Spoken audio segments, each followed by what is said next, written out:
রবিবার দুপুর থেকে দফায় দফায় উত্তপ্ত হয়েছে কিন্তু বেহালার পর্ণশ্রী। সেখানে বিজেপির কার্যালয়ে ভাঙচুর চালানো হয়েছে বলে অভিযোগ, পোস্টার ব্যানার ছেঁড়া হয়েছে। আর এবার সেই ঘটনায় জড়িত থাকার অভিযোগে তৃণমূল প্রার্থী রত্না চট্টোপাধ্যায় সহ 7 জনের নামে এফআইআর দায়ের হলো।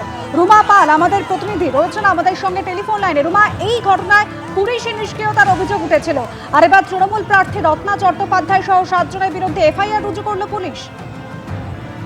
দেখুন, এমনটাই কমিশন সূত্রে খবর। এই 7 জনের বিরুদ্ধে, রত্না চট্টোপাধ্যায় সহ 7 জনের বিরুদ্ধে কিন্তু এফআইআর রুজু করা হয়েছে। বেশ কিছু ধারায় এফআইআর রুজু করা হয়েছে এবং সেক্ষেত্রে কিছু বেলেবেল আছে, কিছু নন বেলেবেল রয়েছে। অন্যদিকে জানিয়ে রাখি যে অভিযোগ করা হয়েছে যে উপেন ব্যানার্জি রোডে যেটা ইলেকশন অফিস রয়েছে বিজেপি, সেখানে কিন্তু ভ্যান্ডালিজম, রীতিমতো ভাঙচুরের ঘটনা ঘটায়। সেখানকার যারা ছিল কর্মীরা, তাদেরকে অ্যাসল্ট করা হয়।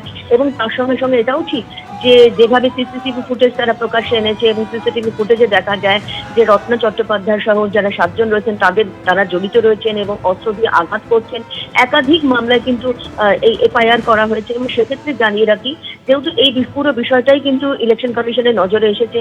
অন্যদিকে জানিয়ে রাখি যে অভিযোগ করা হয়েছে যে পুলিশের সামনে এই ঘটনা ঘটেছে, পুলিশ কোনো ব্যবস্থা নেয়নি। অন্যদিকে সেন্ট্রাল ফোর্সের কোনো দেখা পাওয়া যায়নি এবং এই ধরনের ঘটনা যখন ঘটছিল তখন কিন্তু কোনো ব্যবস্থা নেওয়া হয়নি, এমনটাই কিন্তু অভিযোগ করা হয়েছে অভিযোগকারীর তরফ থেকে। এবং অবশ্যই তাদের যারা বিজেপির যারা কর্মী রয়েছেন তাদের তরফ থেকেই অভিযোগ করা হয়েছে। এবং সেক্ষেত্রে এফআইআর করা হয়েছে, কালকে এফআইআর হয়েছে এবং রত্না চট্টোপাধ্যায় সহ 7 জনের বিরুদ্ধে এই এফআইআর করা হয়েছে।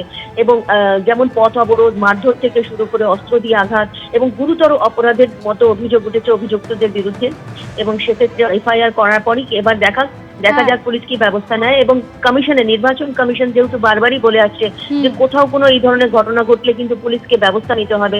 এবং সেক্ষেত্রে দেখা যাচ্ছে যে অভিযোগ করছে সেখানে বলা হয়েছে পুলিশ কোনো ব্যবস্থা নেওয়া হয়নি। এখন দেখার কমিশন কি ব্যবস্থা নেয়। একেবারে ধন্যবাদ রুমা।